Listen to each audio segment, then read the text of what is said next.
देखिए, हम इसको बहुत ही मुस्बत और पॉजिटिवली देख रहे हैं और बहुत अच्छा नारा है। और किसान की जो महापंचायत हुई है उसमें किसानों ने एक बिरादरी के तौर पे अपने आप को पेश किया है, यानी वो हिंदू मुस्लिम मजहबों में नहीं बटे हैं, इसीलिए वो नारा लगाया वहां पे। और ये इस वक्त की जरूरत है। जिस तरह से हिंदुस्तान को फिरकापरस्त ताकतों ने मजहब के नाम पे बांट दिया है, जात के नाम पे बांट दिया है, तो इस तरह के नारों की जरूरत है।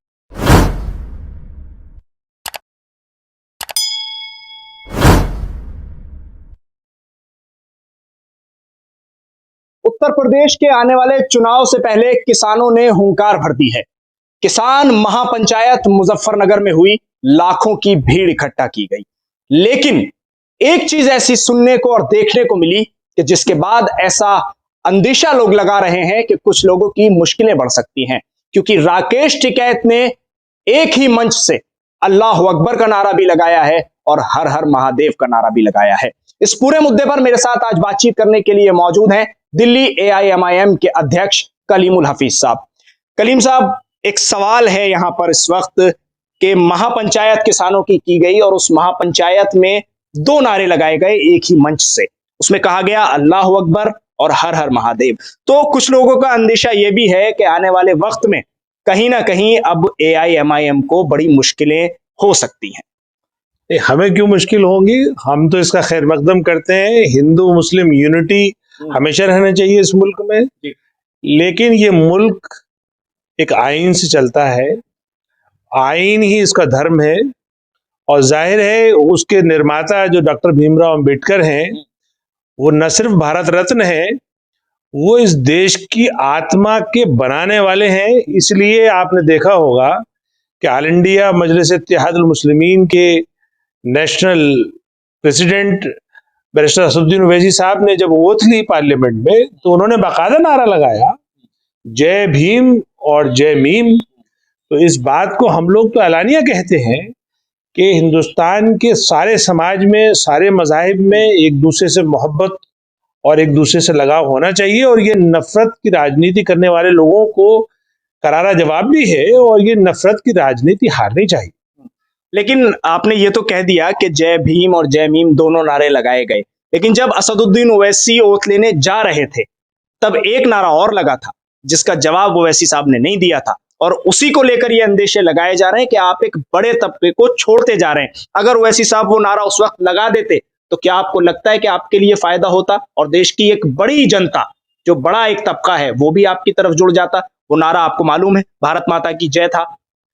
देखिए, आप जमहूरी मुल्क में रहते हैं और जमहूरियत हमेशा से एक कानून से, एक आइन से, संविधान से चलती है। तो जो लोग भी जमहूरियत से मोहब्बत करेंगे, इसकी हिफाजत करेंगे, तो उसके आइन की हिफाजत करेंगे। और जब आइन की हिफाजत करेंगे तो सबसे ऊपर आइन को रखेंगे। और आइन ये कहता है कि हिंदुस्तान का अपना कोई मजहब नहीं है, हिंदुस्तान आइन से चलेगा। ये एक सेकुलर मुल्क है, धर्मनिरपेक्ष मुल्क है। तो इसलिए किसी के दबाव में आके हम कोई नारा लगा दें, ये पॉसिबल नहीं है। इसीलिए बैरिस्टर साहब ने साफ साफ कहा और बार बार कहा कि जो मेरा कानूनी हक है वो आईनी हक मेरा हक है, मैं मुझसे कोई नहीं छीन सकता। और जहां तक नारे की बात है, तो नारा उन्होंने पार्लियामेंट में भी लगाया, और नारे तकबीर अल्लाह अकबर भी लगाया, और जय भीम और जय मीम भी लगाया, और जय संविधान भी लगाया, और हमेशा लगाते रहेंगे।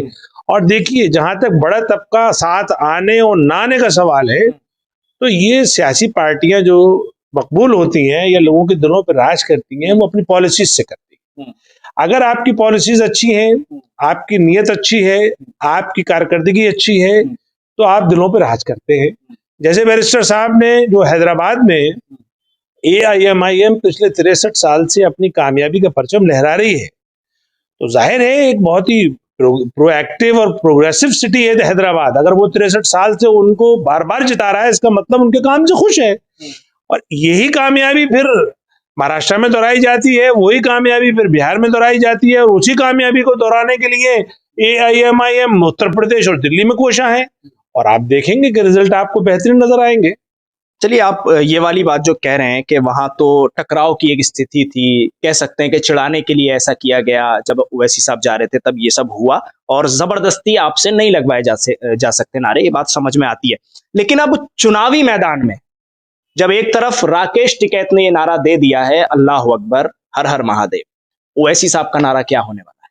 देखिए, हमने राकेश टिकैत जी जो किसान आंदोलन को लीड कर रहे हैं, हमने उनकी तायद की है, उनको सपोर्ट किया है। या तो आपका टकराव नहीं है ना कोई? कोई टकराव नहीं, बिल्कुल टकराव नहीं है।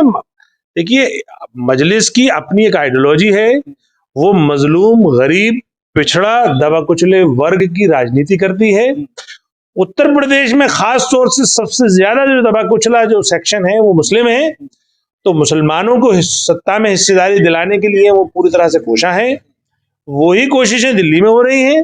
देखिए, हम इसको बहुत ही मुस्बत और पॉजिटिवली देख रहे हैं, बहुत अच्छा नारा है। और किसान की जो महापंचायत हुई है उसमें किसानों ने एक बिरादरी के तौर पे अपने आप को पेश किया है, यानी वो हिंदू मुस्लिम मजहबों में नहीं बटे हैं, इसीलिए वो नारा लगाया वहां पे। और ये इस वक्त की जरूरत है, जिस तरह से हिंदुस्तान को फिरकापरस्त ताकतों ने मजहब के नाम पे बांट दिया है, जात के नाम पे बांट दिया है, तो इस तरह के नारों की जरूरत है। और इस नारे को क्या, हम पूरे आंदोलन को सपोर्ट करते हैं, लेकिन साथ ही साथ जो हमारे अपने मुतालबात हैं उत्तर प्रदेश में, वो ये हैं कि जो हमारा तबका पीछे रह गया, जो नाम नेहाद सेकुलर पार्टियों ने हमें बेवकूफ बनाया, और पिछले 5 साल से जो योगी ने जो जुल्म ढाया है मुसलमानों पे, वो तो किसी लायक भी बर्दाश्त के लायक नहीं है। हम चाहते हैं कि ये हुकूमत को उखाड़ फेंकें, और इस हुकूमत को उखाड़ फेंकने में हम किसानों का साथ देंगे, किसान हमारा साथ देंगे। आपके मंच से कब लगेंगे ये नारे? हमारे मंच से रोजाना नारे लग रहे हैं। आप देखिए, हमारे मंच से बाकायदा हिंदू मुस्लिम एकता का, अभी जो हम संविधान जो 7, 8, 9 में जो 3 दिन का दौरा है बैरिस्टर साहब का, उसमें बाकायदा वंचित समाज का सम्मेलन है। अब वंचित समाज में कोई मजहब की कैद नहीं है, उसमें हिंदुओं की जात भी हैं जो वंचित है, और मुसलमान तो एज ए होल वंचित है ही। तो वो हिंदू मुस्लिम एकता का एक सम्मेलन होगा। और आप देखेंगे, देखिए, हम तो हिंदू, हम माइनॉरिटी में भी हैं, तो इसलिए हमें तो हर हाल में मेजोरिटी के साथ मिलकर काम करना है। हम उनसे अलग होकर कैसे काम कर सकते हैं? लेकिन साथ ही साथ हमें इन नामनेहाद सेकुलर पार्टियों को भी एहसास कराना है कि तुम हमारा वोट तो लेते हो, लेकिन हमें हिस्सेदारी नहीं देते, हमारी डेवलपमेंट पे कोई काम नहीं करते।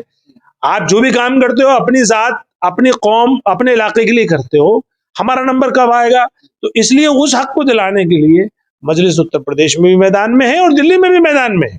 और दिल्ली में आप ये देख रहे होंगे, आप तो चूंकि दिल्ली का चैनल है और आप दिल्ली में जगह जगह घूमते हैं, कि लोगों में किस कदर मजलिस के लिए मोहब्बत है, और किस कदर इन तीनों पार्टियों से, बीजेपी, कांग्रेस और आम आदमी पार्टी से नफरत है।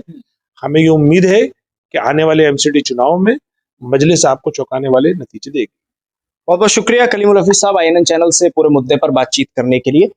कलीमुल हफीज साहब ने जिस तरह से अपनी बात रखी है, जब सवाल किया जा रहा है कि आपके मंच से ये नारे कब लगते हुए नजर आएंगे, कि जिस तरह से किसानों के मंच से एक नारा लगा अल्लाह अकबर और हर हर महादेव, तो कहीं ना कहीं ऐसा लग रहा है कि AIMIM इस सवाल से बचती हुई नजर आ रही है, और एक साफ तौर पर खुले अल्फाज में ये नारा नहीं लगता हुआ नजर आ रहा है। लेकिन वहीं दूसरी तरफ ये भी कहना है कि मजलिस कभी भी मेजॉरिटी के खिलाफ नहीं जा रही है, हमेशा उनको साथ लेकर चलना चाहती है। लेकिन मुसलमानों का जो एक बड़ा तबका है, जो वंचित तबका है, और जो शेड्यूल कास्ट, शेड्यूल ट्राइब तबका है, इसके अधिकारों के लिए, इनके हुकूक के लिए लगातार काम दिल्ली और उत्तर प्रदेश में जारी है।